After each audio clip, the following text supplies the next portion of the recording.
दया नदीपटारे सहदेव नायक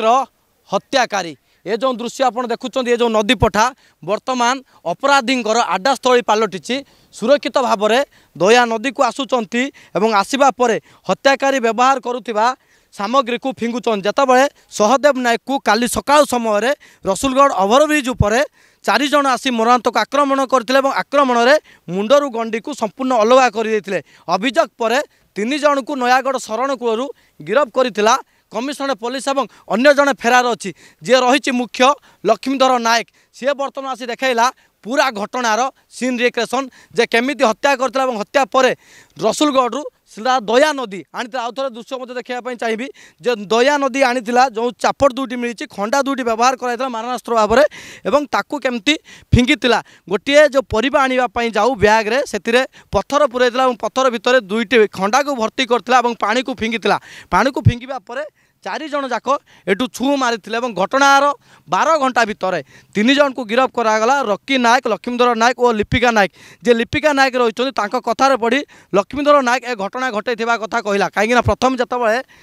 लक्ष्मीधर को पचारू से समय से मना कर देता जे हत्याकांड तार कौन संपृक्ति ना पर से निजे मानिला जे लिपिका कथार पढ़ी से ए हत्याकांड करिछि सहदेव कथा जदि कहबा से जड़े सफाई कर्मचारी और समस्त दुख सुखर साथी हुंती एवं जड़े पुलिस मित्र भाव में काम करती दीर्घ दिन हम केदारपल्ली बस्ती जो निशा कारबार होता से समय से विरोध करते विरोध पर पुलिस को खबर देते पुलिस को खबर दवा महंगा है शेष में मुंडरू गंडी अलगा है लिपिका नायक कथा जदि कहबा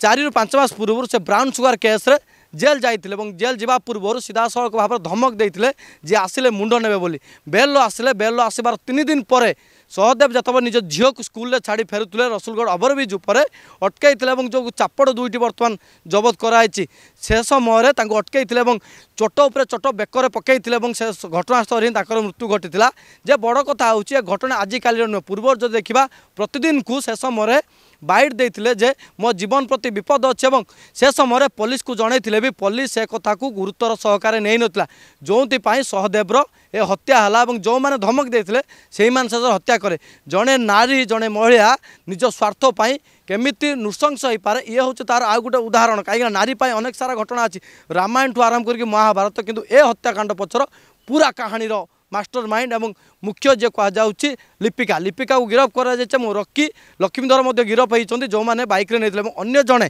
अभियुक्त फेरार अच्छी किंतु बड़ कथा हूँ ये दया नदी रास्तार ये नुआ कथा नुहे पूर्वर जदि कहवा जड़े युवती को हत्या कर दया नदी पठार फिंगा जाता एटीएम अन्य जगह तड़ा जाता लिंगीपुर तड़ा जाए ए दया नदी कूअर फिंगा जाता ये हत्याकांड पर जो सब सामग्री व्यवहार होता जो मारणास्त्र व्यवहार होता ताकू ए नदी पठारे फिंगा जाइतिला वर्तमान ए रास्ता वर्तमान असुरक्षित बड़ प्रश्न जे जतबे हत्या करागला जन नयागढ़ जीवाई सीधा रसुलगढ़ रु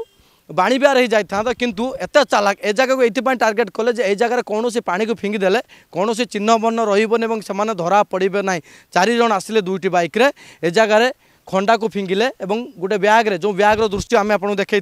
धला कलर ब्याग था से ब्याग्रे खंडा को आनिले रक्त जुड़ुबुड़ू कपड़ा पत्थर पुरे ए जगह फिंगाला सहदेव मृत्यु होती किंतु आहारी पथर जो कला साम्राज्यर कला कहानी वर्तमान सामना को आसूँ केवल 4 जन नुहति आंक पछरे अनेक जन लोक अच्छा कहीं जो कमिशनर पुलिस स्पेशल स्क्वाड जो तथ्य देलानी जे ए पछरे केवल ए 4 जन नुहति हत्याकांड पछरे अनेक सारा लोक अच्छा अनेक सारा निशा माफिया और किसी बड़ बड़िया हाथ रही 3 जन को बर्तमान गिरफ कर सीन रिक्रिएशन सरी व्यवहृत होता मारणास्त्र को बर्तमान जबत कर जो खंडारे चोट उपर चोट पकई सहदेव को सही खंडा को बर्तमान जबत करुच्ची कमिशनर पुलिस अपेक्षा रहा 4 जन संपृक्ति भितर 3 जन गिरफ है अन्य जन हत्याकारी गिरफ और पछरे जो गडफादर मानते से केतरे पहुँचब commissioner police Bhubaneswar video journalist Debasis Das Jyoti Prakash Pati Pratidin TV.